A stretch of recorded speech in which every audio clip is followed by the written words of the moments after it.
Why Nick? Oh my gosh. Joe wasn't available.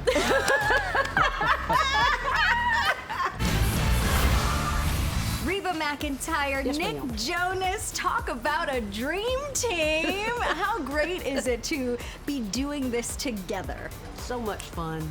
So much fun. We go way back. You guys do. 2001, working on Annie Get Your Gun on Broadway, having fun doing that. My first time. Your first time. My first Broadway show. Yeah, mine too. Imagine My first play. your first play ever. Ever. And you crushed it. Well, I had so much fun being Annie Oakley. What do you guys remember about that time? And can you believe that all of these years have passed? Flew by. I can believe all the years have passed. It does feel like a different lifetime, but I just remember getting the call that I got the job and that I'd be working with Reba McEntire. And you know, I grew up in a home where Reba's music was played all the time, and you know, being in that experience is sort of a vortex because everybody and their mom wanted to come see Reba on Broadway. And so each night we'd have a different, very famous person backstage that I got to meet. So I got residual sort of meet and greets because of Reba. And all these years later, you're still working with Reba McEntire, so that's cool. And that was the thing, when I got the call to come do this with her, I was over the moon. It's a full circle thing for me, and we've seen each other a few times over the years, but having the chance tonight to get to coach these artists and just get to catch up was really special. It's a full circle moment as Reba enlists Nick Jonas as her team's Battle Round advisor starting tonight on NBC.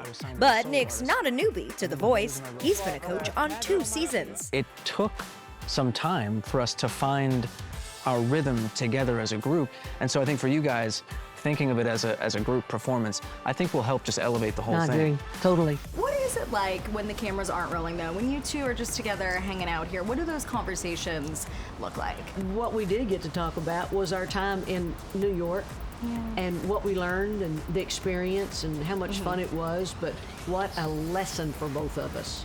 Huge. What'd you learn? I learned that working cattle wasn't nearly as hard as doing Broadway. Wow. Oh my gosh, that's the hardest job I ever had in my life. You know, you do 8 shows and then you get to Monday, your day off, and I was thinking at first when I first got up there, I'm gonna go up in the north part of the New York and I'm gonna look around. All you wanted to do was do your laundry and sleep. Yeah. Your one day off. Yeah. But it was so rewarding. Why Nick? Oh my gosh. Joe wasn't available. Because The next best Jonas, of next course. best. No, the best, the best. Because he's so knowledgeable. He's grown up in the business, and he can relate probably better than I can. Well, I don't know why. I guess because you can remember it closer because you've been on in business 20 years. I've been in it 50. So, but he did. He gave great notes, and he's been on The Voice before, 2 seasons during COVID. So he knows what goes on, what's expected, and how to help, how to give good advice. Does this make you miss your red chair? You know, when I was doing the show, the first season I did, it was crazy COVID times, and I was talking to the producers about it today, but I was not able to sit in my actual red chair for most of the show because we're shooting from home. So I went on Amazon and I bought a red swivel chair that I still have in my house, and it's my memento from my time as a coach. We can do this together. Come on. You know, Dan and Shay had the first duo chair. Yes. I'm sure we could get a trio chair for you, Joe, and Kevin. Would you guys want to do it? No. Quite simply, I think, you know, we spend a lot of time together on tour. I don't know that we need to spend even more time together shooting The Voice. Especially in one chair. In one chair. You're like, let me just have my own thing, please, for the love of God. I couldn't do it with my siblings. No way. We'd be sitting there arguing all day long. Who's hitting the buzzer? No. Yeah. Get back. Yeah. Oh my you gosh. kind of have to agree on who's picking who, so, you know, it's best that we have our space. There you go. No, don't get stressed, it's gonna get figured out. I'm, of course, an OG Jonas fan, so I know what it's like when a Jonas brother walks into a room and the reactions that ensue. For you, what has the reaction been like with your team when they found out, or when they find out it's Nick Jonas? Well, I'm just really thrilled they didn't hit the floor. A couple of them almost did, you know, clutching their chest and going, oh my gosh. And I didn't even have to introduce him. Once they walked through that door, they knew it was Nick, and they were thrilled to death. I'm a sucker for you. Nick and his brothers, Joe and Kevin, are currently on tour celebrating 2 decades of the Jonas Brothers. What does it mean to be celebrating 20 years?